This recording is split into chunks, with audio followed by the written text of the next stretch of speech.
Et bonjour à tous, j'espère que vous allez bien. Konami m'a envoyé un petit display de l'accès à la Cybertempête. C'est la dernière extension qui sort évidemment avant le championnat de France à Lille, dans lequel j'espère vous retrouver nombreuses et nombreux, puisque ça se déroule là dans pas longtemps, là dans moins d'un mois. Ça va être vraiment super sympa. Et donc du coup, l'idée c'est que ça va me permettre de voir un peu quelles sont les nouvelles cartes. Je sais qu'il y a du Super Eevee Samurai, il y a du Purely qui sont attendus dans cette nouvelle méta, mais je vais pouvoir aussi découvrir un peu les nouvelles cartes. On va parler d'Ange du Chaos, on va parler de pas mal de trucs. On va découvrir ça ensemble à travers cette petite ouverture de... alors il y a combien de paquets? Il y en a 24. 24 et en général on a deux secrètes, ça fait toujours plaisir. Alors j'ai eu pas mal de chats sur mes dernières ouvertures pour le coup, donc j'espère continuer puisque évidemment, comme vous le savez, la légende raconte que les Yugi-tubeurs ont toujours de la chance dans leur paquet. C'est la base. Alors, il me semble que c'est commencé 1, 2, 3, 4, je fais ça, et là directement j'ai la foil à la fin. Si jamais je me suis raté, au moins on rigolera bien. Alors, Sakitama, tout ce qui est commune, évidemment, on va passer, sauf s'il y a une commune qui est vraiment très intéressante. On a du Sword Soul, qui est intéressant dans l'extension. J'avoue que je pensais pas qu'ils allaient en rééditer. La danse Mikanko, le chevalier Moissa, et la première foil du paquet, la constellée des tels chevaliers. Alors j'avoue que je pensais pas qu'ils allaient rééditer des cartes pour les Tellar Knight. Lorsqu'elle est activée, on peut invoquer spécialement un monstre Tellar Knight ou Constellar depuis la main au cimetière. Pas mal. On peut cibler un monstre Tellar Knight ou Constellar qu'on contrôle. On invoque spécialement depuis l'extra deck un monstre Tellar Knight ou Constellar de rang différent en utilisant le monstre X qu'on contrôle comme matériel. Bon, ok, j'avoue que c'est un archétype qui à mon avis est un peu dépassé, hein, puisque c'est un archétype qui date de 2014 je crois.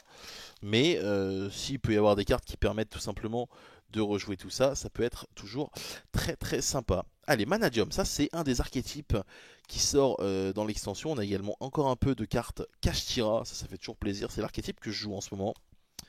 Kashtira qui, je sais pas trop ce que ça va donner au championnat de France, Kashtira, mais c'est un deck qui sera évidemment attendu et on a une Kulia en super rare, un monstre lien qui nécessite deux monstres ainsi qu'un monstre pendule. Hop, alors 1, 2, 3, 4. Le fantôme parfait. Alors évidemment les communes, j'ai tendance à être un peu plus rapide, puisque ce qu'on veut savoir nous c'est ce qu'il y a derrière la folle. What's in the box? What's in the box? Fana aux oreilles de lapin. Comment Dai est arrivé ici? C'est marrant ça. Cette carte là qui est présente sur pas mal d'artworks. C'est le Warrior Dai Greffer. Argyros le déchu. Nouvelle frontière. Et première ultra du coup. Le bestial 10 patter. Donc 3, 6, 9, 10 étoiles. Il faut un synthoniseur pour le poser. Un monstre non synthoniseur dragon. Vous pouvez cibler un monstre lumière aux ténèbres banni. Invoquez-le spécialement sur votre terrain. Pas mal. Lorsque votre adversaire active un effet de monstre, en effet rapide, vous pouvez cibler une carte bannie, on la mélange dans le deck, puis si on l'a mélangé dans le deck, on détruit le monstre. C'est broken ça. Si vous l'avez mélangé le deck de votre adversaire, annulez l'effet activé. Ok, donc c'est soit l'un, soit l'autre, très bien. Pas mal du tout, pas mal du tout. Je sais pas dans quel archétype ça rentre, mais faire des invocations de niveau 10 en synchro, on le sait, c'est quelque chose qui peut être fait, notamment via la baronne de fleurs. Donc pourquoi pas. Alors, Brise Art, Manadium, Pendentif, Pendule, un royaume déchiré et incolore, la carte Kashtira, Invention Manadium, Tigre du monde virtuel. Il y a aussi des cartes Gold Pride hein, dans l'extension qui avaient été lancées lors de la dernière extension. Je crois que c'est Fierté d'or en français.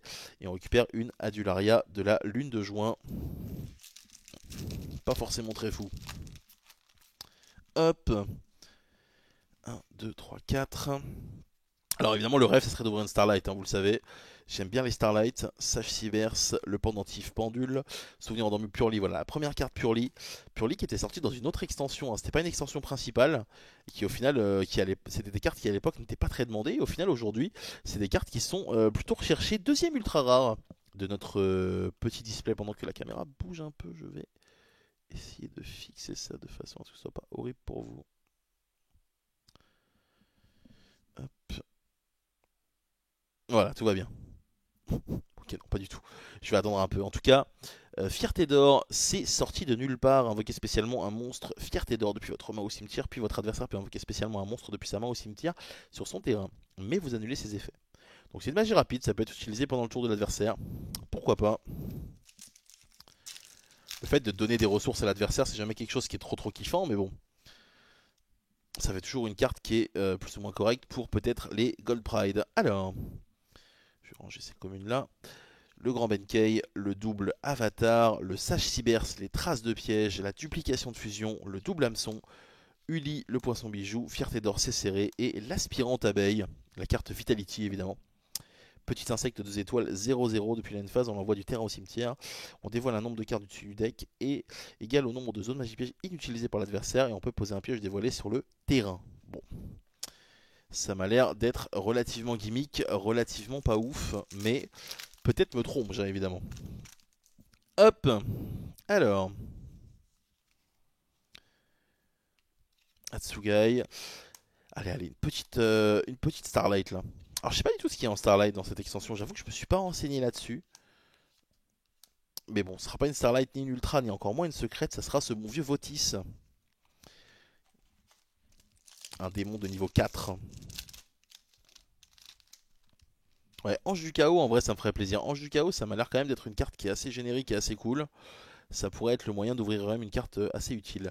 La Tour des Rêves, le Brillant et Flamboyant, une Synchro. Il y a de plus en plus de cartes communes d'extra deck, c'est assez marrant. C'est plutôt cool en vrai. Le fait que ce soit accessible. Oh, et ben voilà.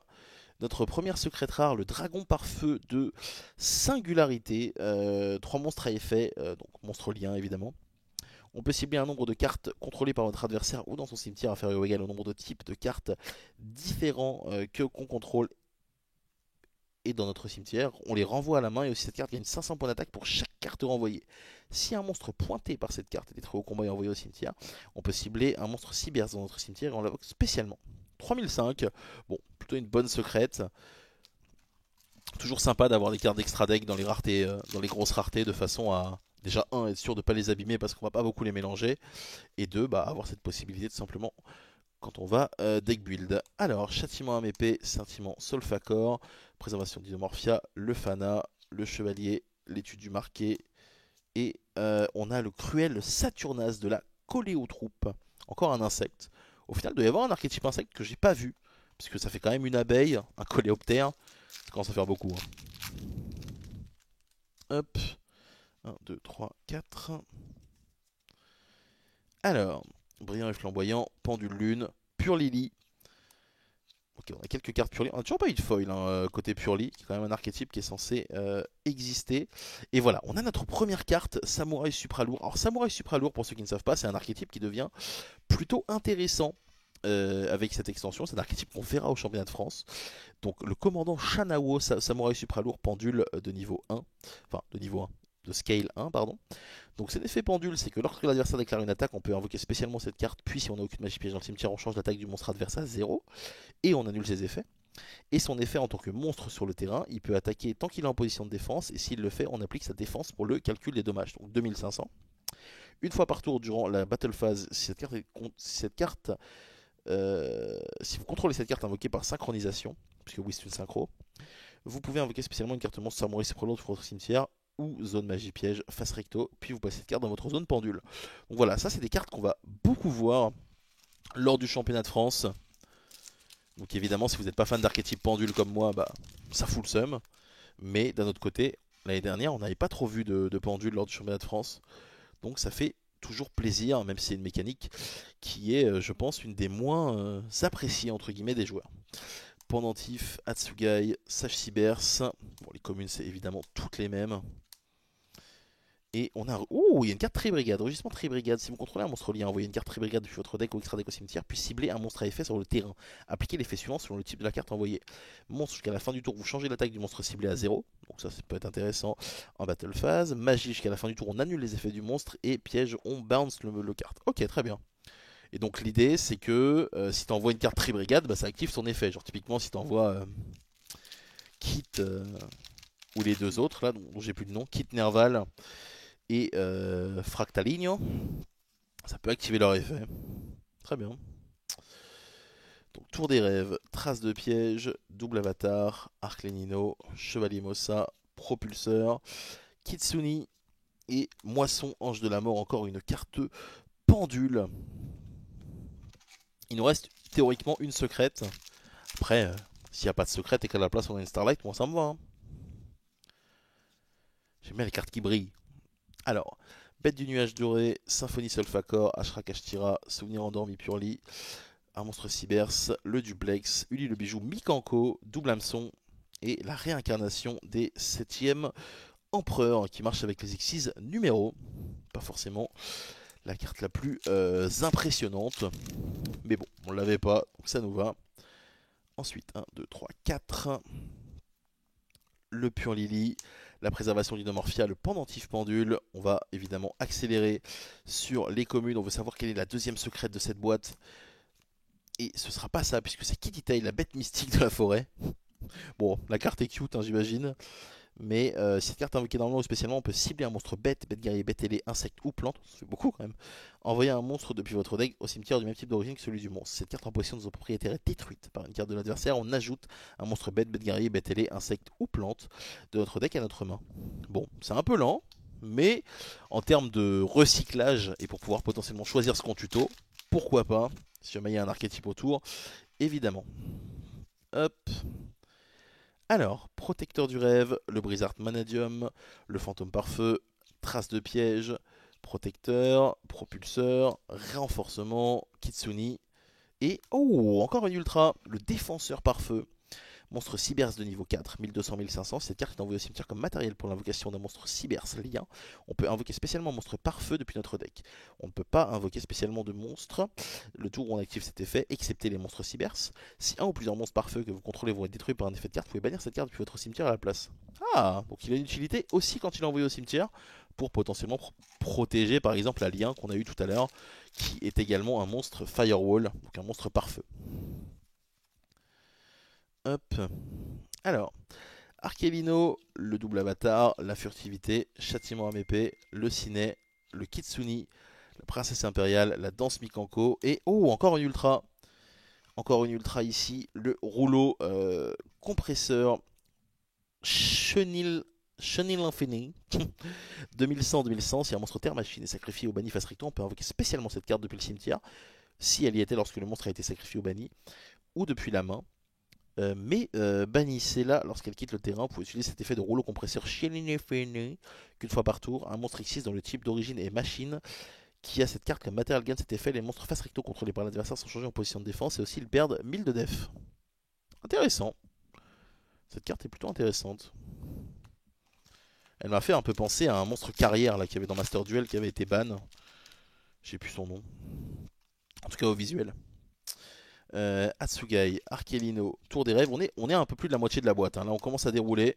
Il faudrait quand même essayer de récupérer enfin la carte, la deuxième secrète, pardon.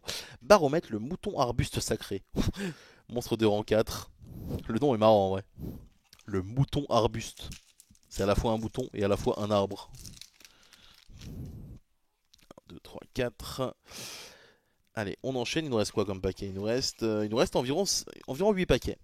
La fierté d'or, la pendule lune, le pur lily, l'annule sauvage, la fierté d'or, l'étude du marqué, Moto Samouraï et la renaissance des 7e empereurs. Alors elle est différente de celle qu'on a eue tout à l'heure, mais celle-ci fonctionne aussi avec l'archétype Xyz numéro.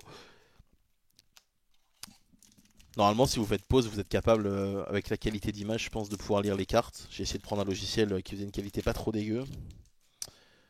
Tac, 1, 2, 3, 4. Allez, on n'a toujours pas eu cette deuxième secrète, hein. On veut savoir ce qu'il y a. Ashra Kashtira, Souvenir endormi Purli, Sakitama, la danse Mikanko, la duplication de fusion, Fierté d'or, c'est serré, le Kinkiteri et un deuxième collé aux troupes. Dommage, dommage, dommage. Allez, allez, allez, allez. Donne-moi un ange du chaos. L'ange du chaos. Pourquoi je dis ça, mais donne-moi une Starlight, hein. Moi, la vérité, c'est que ouvrir une Starlight en vidéo, ça m'irait très très bien. Le Sakitama, Symphonie Solfacor, Benkei, Fana, Oreille de Lapin, Commandai est arrivé ici, le Protecteur, le Batoshi et un deuxième rugissement Tribrigade, pourquoi pas. Ça typiquement c'est le genre de super, t'es pas trop déçu de l'ouvrir parce que bah c'est à minima correct comparé à la petite abeille de tout à l'heure. Le pendule lune, le double avatar, la préservation d'Inomorphia, le sage Cybers, le recadrage Manadium, le propulseur, la moto samouraï, l'invention Manadium et oh, deuxième secret. Alors Tsumuha Kutsanagi, le seigneur des épées, monstre esprit guerrier 3000-3000, non invocable spécialement. Vous pouvez invoquer par sacrifice cette carte en sacrifiant un monstre invoqué posé normalement. Si cette carte est invoquée normalement, retournez face recto, activez cet effet, votre adversaire peut envoyer un nombre de son choix de cartes depuis son terrain au cimetière, puis chaque joueur pioche le même nombre de cartes qu'envoyé au cimetière par cet effet. Durant la phase où cet effet a été activé, mélangez toutes les cartes dans le deck depuis le terrain, le cimetière et qui sont bannies. Une fois par tour durant la phase, cette carte est sur le terrain, a été invoquée normalement, retournez ce tour, envoyez cette carte à la main. Donc comme tous les monstres spirits, ça remonte à la main. La carte est vachement belle. J'ai un peu peur que ce soit pas si ouf, mais je peux me tromper parce que c'est juste un premier avis. À voir si peut-être des gens ont envie de faire une stratégie autour de cette carte que je n'ai pas envisagée. Bon, du coup, maintenant qu'on a eu les deux secrètes, j'ai l'impression qu'on n'aura plus grand chose, mais ça va pas nous empêcher d'ouvrir et d'essayer de kiffer avec évidemment le Protect Coder Bavard. Une carte avec Bavard dans son nom, c'est toujours bien. Et ce dans tous les jeux. 1, 2, 3, 4. Le pendentif pendule, le châtiment âme épée, un royaume déchiré, incolore, le fantôme par feu, le recadrage, le renforcement, fête de beaux rêves, invention manadium et moisson ange de la mort numéro 2. Il va nous rester un paquet. Et en général, quand il y a une secrète, quand il y a deux secrètes dans la boîte, il y a rarement des Starlight. Donc je vais pas vous mentir, je n'y crois pas. Mais bon, c'est quand même cool de découvrir un peu. Au final, on n'aura pas vu énormément de cartes Samouraï Supra lourd. Hein. Je pensais en avoir beaucoup plus que ça. Et en vrai, on en a eu une quoi. Yep, et de nouveau la carte tel chevalier. Donc du coup, au final dans cette boîte, on aura eu évidemment des cartes assez sympas. Pas énormément de cartes supra lourd, pas énormément de cartes purely. Mais bon, on aura quand même eu deux secrètes qui ont l'air vraiment très très très correctes. En tout cas, celle-ci. Celle-ci pour le coup, elle a l'air vraiment pas mal. Celle-ci, bon, je suis un peu plus dubitatif, mais on verra bien. En tout cas, encore une fois, merci à Konami de m'avoir envoyé tous ces petits produits, me permettant évidemment d'être à jour sur les nouveaux produits. On se voit au championnat de France. Je devrais arriver, je pense, le vendredi.